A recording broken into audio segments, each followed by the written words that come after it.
Hello guys, good morning. So ayan, gising na ang nanay. So yan, punta na tayo sa bathroom at simulan ang duty bilang isang nanay. So yan, kagigising lang at tayo maghilamos. So tahimik tayo kasi ang mga kasama ko sa loob ng bahay ay sila ay tulog pa. So yan, mauna talagang magising ang nanay para maghanda sa ating umaga. So guys, ang una kong gawin ay paliguan si mama.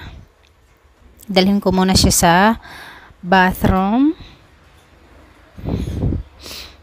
Ayan, gising na kasi siya. Kaya ayan, siya yung unahin ko kasi tulog pa yung mag-ama ko. Chinecheck ko siya kasi palagi. So yun, may ano na siya, may tagos na siya ng ihi. Yan. So e-bend ko na yung ano niya, wheelchair. Kasi ginawa ko siyang bed paggabi. So pag umaga na naman, gawin nating upuan or paano natin, yung maka slanting. Yung parang medyo makatihaya siya pag umuupo. So, ayan. Yan talaga yung routine ko pag umaga. Siya yung muna unahin para pagising sa dalawa. Ayun, malinis na rin si mama at kami ay kakain sabay-sabay. Kakain sabay-sabay pero naghihiwalay ng mga table. Kasi kahit kakain, mga busy pa rin. So, ayan. I-bend natin na yung ano niya, bed. Para at dalhin na natin siya sa bathroom. So nilalagyan ko kasi ng sofa yung sa likod niya. Tapos may pelo pa sa likod para mag-soft talaga yung sa likod niya. So dalhin natin si mama sa bathroom at siya ay ready na paliguan. So every morning talaga siya maligo. Minsan pag okay pa yung pampers niya, gabi ko na siya nililigo or umaga or gabi talaga siya. Pag gabi, chine-change ko lang yung pampers niya, hindi ko na siya pinaliguan. Ayun, may tagos na ng ihi yung niya, pampers. So yan, tanggalin ko yan lahat ang mga niyan, yung cover sa wheelchair niya. Gusto ko kasi yung wheelchair palaging malinis. Ayan, tulog pa yung mag-ama ko. So yun, sa gitna kasi ako kasi siling ko na yan, paikot-ikot. Yun, magbihis muna tayo kasi para fresh yung mag-alaga rin. Yan, tanggalin natin yan. Blabhan natin lahat yan. Tapos yung yung wheelchair, pinupunasan ko lang yan ng disinfectant. Para para malinis palagi. Yan, at habang si mama nasa bathroom kasi hinihintay ko siya, baka magpupo pa siya. Yan. Lagyan muna natin ng kumot yung mag-ama kasi tulog talaga. Sinecheck ko sila palagi kasi si Lincoln baka sisipain yung tatay niya. Ayun. Sila kasi dalawa yung magsipa. So yan, prepare natin yung mga gamit ni mama habang si mama ay nasa bathroom. Nakaupo siya sa bowl para muna siya, magpupo. Hinihintay ko kasi siya palagi na magpupo muna. Saka ko siya liguin. Kasi baka hindi pa siya nakapupo or minsan nakapupo na siya sa pampers niya. So kaya ayun, baka magpupo ulit, hintayin ko muna siya habang busy. So nakaupo siya doon. Tapos pagkatapos niyang pupo or mag-ihi, so ayan, paliguan ko siya. So yun, tapos na si mama naligo, tapos na siya lahat. So dalhin ko na siya dito sa sala at siya ay palitan na natin, bihisan. So malinis na yan siya. Yung last ko na inaano sa kanya, yung alcohol sa katawan niya, pinupunas ko para malinis talaga yung skin niya. Sa awa ng Diyos, yung niya, yung likod niya, kasi sabi ng iba, yung mga parents nila na dumaraan din ng ganito ay parang daw yung skin parang rashes. Sa awa ng Diyos kay mama, hindi. Wala. Sa likod, wala. Kasi palagi kong minimaintain ko kasi na malinis yung skin niya palagi. Kaya soft pa rin yung skin niya sa likod. Sa awa ng Diyos, lalo na dito sa bandang puwet. So, sa awa ng Diyos, okay naman. Walang kasi yung sinabi sa iba ng mga parents nila, yung mga anak na dumaan yung mga parents nila ng ganyan, na parang mag-rashes daw yung likod, kaya ako natataranta palagi, chinecheck palagi. Yun. So, kaya ang gusto ko palagi, malinis talaga siya para hindi mag-react sa skin niya yung mga mga lalo na sa Pampers. So, dapat malinis palagi. Parang baby na rin. So, si Mama more than parang baby talaga siya. So, as a daughter, ako lang kasi yung malapit talaga sa kanya na mag-alaga. Kasi yung isang kapatid ko talaga ay lalaki. Tapos may inaalagaan din mga anak. So, it's better na ikaw talaga yung mag-ano ng mama mo. Kasi alam mo yung mga gusto niya at alam mo yung gagawin. So, ayan, nalagay na tayo ng new, clean na pang cover sa niya, wheelchair. Malinis na yan. So, everyday talaga ako maglaba. So, yan, bagong laba yan. So, nilagay na naman natin. At ngayon ay ating bubuhatin para ilagay na naman si mama sa wheelchair. So, everyday fresh yan. Bagong ligo. So, magaan lang naman si mama kaya kaya ko siya na buhatin. Pero medyo yung mga buto kasi medyo talaga mabigat pero okay lang. So, ganyan talaga ang buhay. So, ayan, aalagaan habang buhay pa.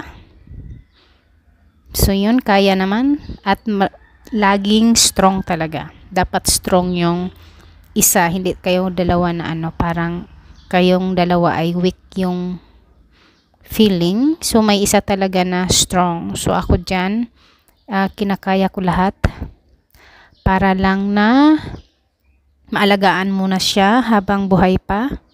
Hanggang sa huling hininga, kaya. So, yun. At ngayon ay dadalhin ko siya sa labas para doon ko siya painitan sa labas. Kasi sa loob talaga walang hangin. So, pagkatapos talaga niya na maligo, so doon na sa labas. So, maaga pa, 7 o'clock. So, ayan, painitan ko siya sa labas. Kaya doon talaga kami palagi sa labas pagkatapos niya maligo. Tapos doon na kami kakain sa labas.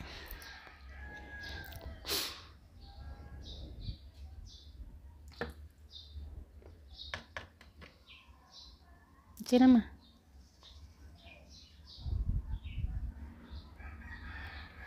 So, ayan, maliwanag na sa labas. So, ayan, kino-cover ko pa rin yung katawan niya kasi malamig.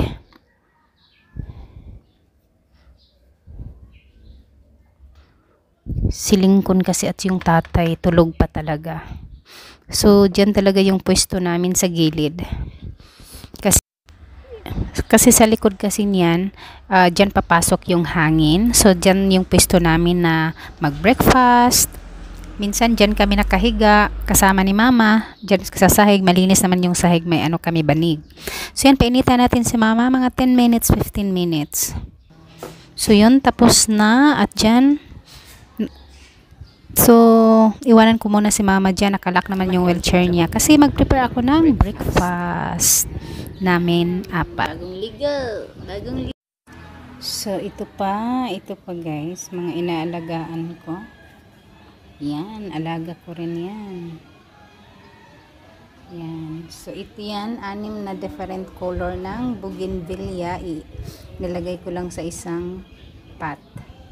So, may flower na orange yung color. Tapos, may bago akong tanim dito. Ayan. Red at saka pink. Yung iba dito, purple, white. Maganda yung kulay. So, yan. Ayan. Ang ganda ng cactus ko, guys. Ayan. Ganda ng cactus. So, Yung dito, mga dito, inano ko lang dyan, ginanon ko, tapos nilagay ko dyan, yan, nagtubo na naman sila. Ang ganda, diba? Yan, nandyan pa sila, nakakat. Diba? Diba, ang saya. So, pag mag-alauna, pag mag 1 o'clock PM, nilagay ko sila sa loob. Kaya ito yung dahilan, nasunog yung baby, yung kasisibol pa lang, at saka dito. Pinagsisisihan ko. So, ngayon, pag ang yung araw, mag 1 o'clock na, ano na kasi sila sa araw. Kaya, ang ganda. So, yung ano, ito pa sila.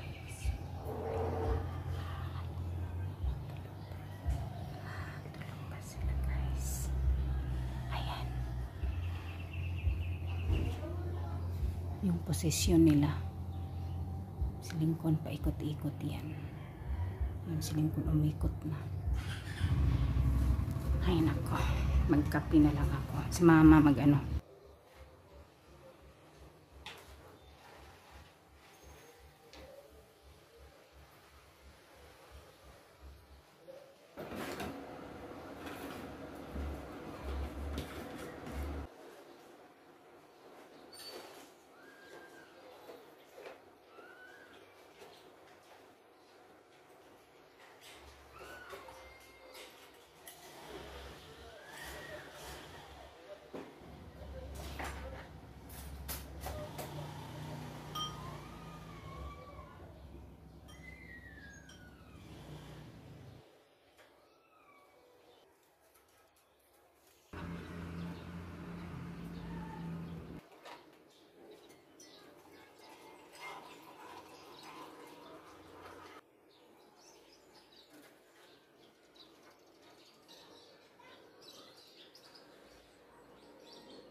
So finally, gising na yung isa. Yan, mag alas 9 na kasi. So yun. Kailangan na niyang mag-breakfast kasi 1 o'clock yung klase niya.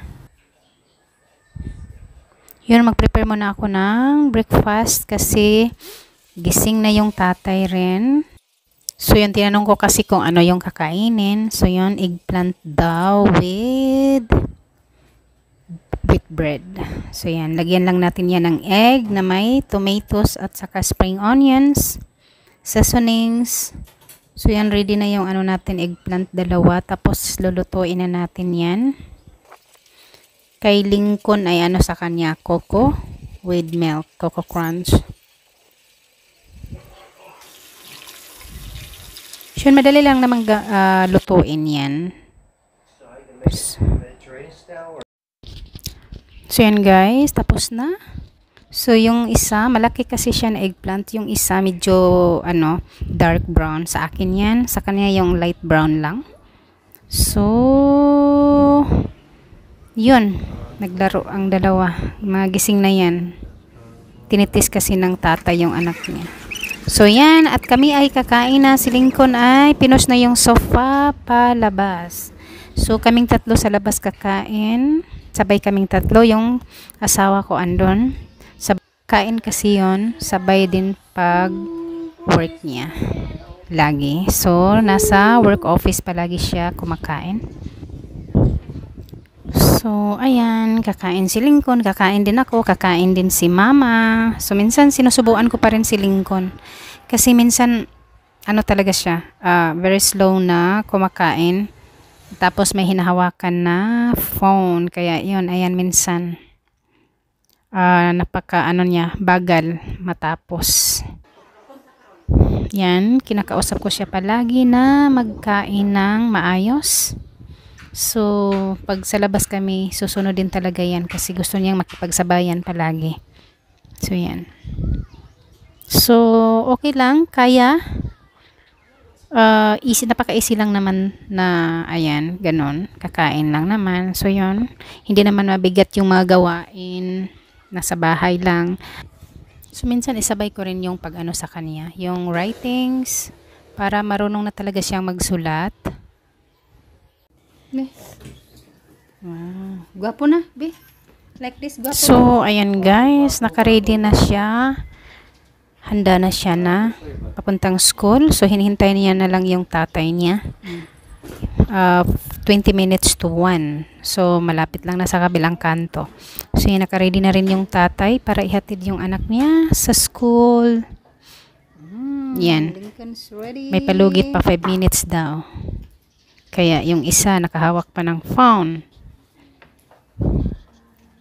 So, yun. Get ready na. Sige, alis na kayo para hindi ka maliit lingkon.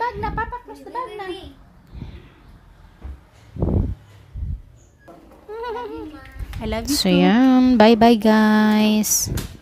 See? Ayun, babalik pa kasi mag-kiss at mag-hug ng nanay. So, yan. Sige, to papa na. I love you. So, every time talaga kahit nasa baba na, nakalimutan, babalik talaga yan at mag-kiss at mag-hug ng nanay. I love you daw. I miss you.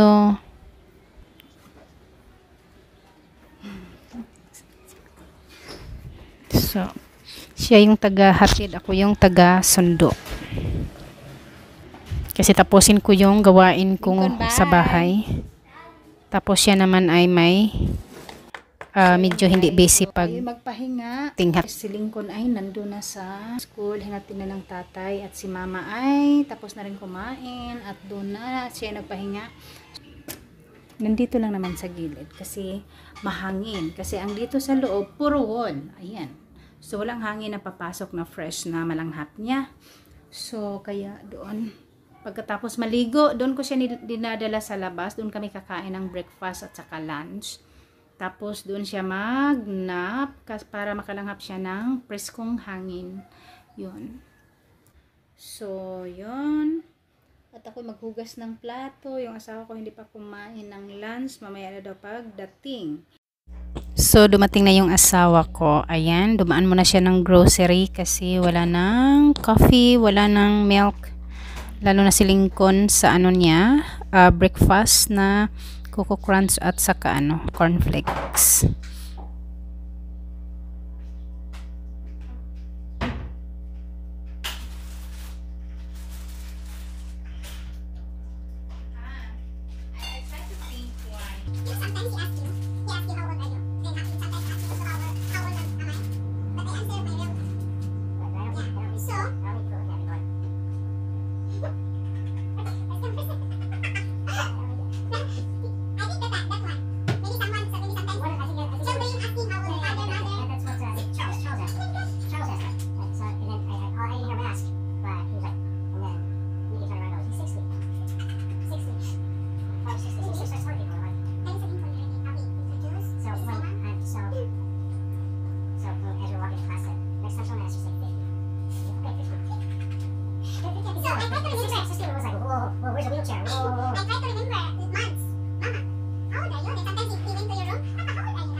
Only him can reach. Oh my God. Because what I always did when I was elementary, climbing trees. Then when I go back home, I thought they're happy because my bag's full of fruits. But no. What they think is maybe I fall down, blah blah blah. But always repeat. Oh, maybe tomorrow it's already ripe the mango. We go back there. So like that, my brain when I win. I remember one time Wow. One time on Mother's Day, I was like 12 years old, but I was already working. I already had a job at 12 years old. And I felt bad. I was carrying these big, heavy, I was a golf caddy, so I was carrying these 50-kilo bags of golf clubs up and down the golf course all day long, Saturday and Sunday. But I didn't have enough money left. I think I was playing video games or something at the video parlor. So I ran out of coins. I was like, it's Mother's Day. So I said, I'll figure it out. So I'm walking home. As I'm walking in front of somebody's house. I'm like, whoa. I get home, beautiful bouquet of roses and flowers. And my mother goes, oh, mon beau petit Patrick, oh, je t'aime beaucoup. Right? And then she stopped for a moment. She goes, where'd you get these? I was like, I never really, I lied a lot to my mother, but some things I didn't. I said, you're so the truth. I said, down the street. And it's true. When I walked back down the street the next day, it was all these flowers with just the stalk in the ground, and all the flowers around. Even Nico now, if he saw the flower outside, he pick up that one, give it to me. You remember he's 2 years old, he always go down, that flower down, then one by one he go up, running, I think he got it to you.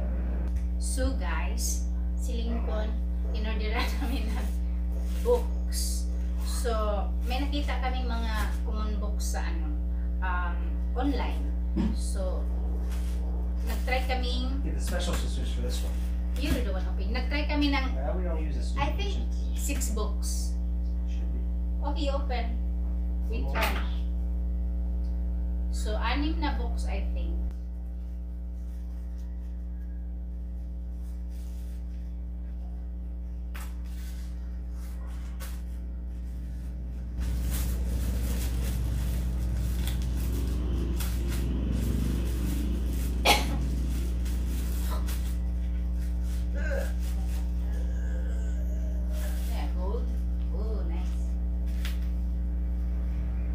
Wrapped.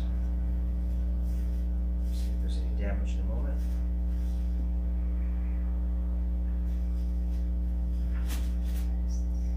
It's from Japan? Still factory sealed. Kumon is the publisher. I'm not familiar with the Kumon, but these are the reading workbooks. Grade 1 Very through 6. So, Really? Grade 1 to 6? Grade 1 to grade 6? Ah. So, Lincoln start they'll start, of course, with grade 1, but next year. each of these, no, now, shows be at least 1 grade ahead of what he's studying at home than he is from school. But these other books, he's going to go through these first couple books very fast. It'll give us an idea of what he's capable of. Maybe we can choose some more from the same publisher or another. But these other ones, 3, 4, 5, and 6, maybe we'll have to put these on the bookshelf. So, measurement, word problems, as well as the reading books, and maybe Writing. we'll get the writing books sometime later this month. Okay, so we put it back in here, and then Lincoln can open it up for himself later. Do you think he's happy? Maybe of his lap. Maybe if this is a laptop.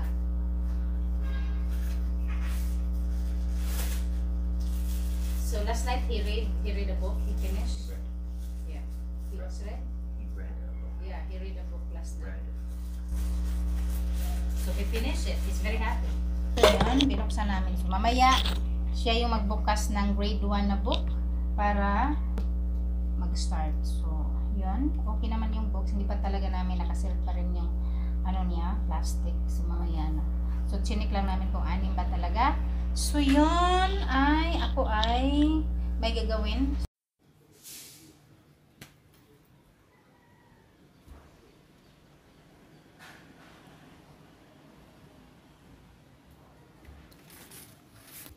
Are you close?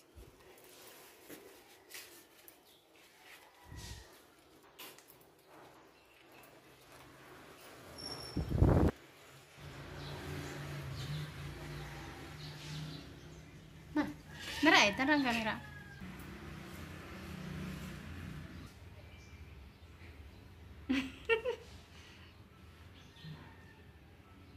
Kuan sa ako sa lingkon. Oh. Matulog ka. Na oh. Kuan ako sa lingkon. So, ayan guys, dito muna magtapos yung vlog natin for today. See you for our next vlog. Bye!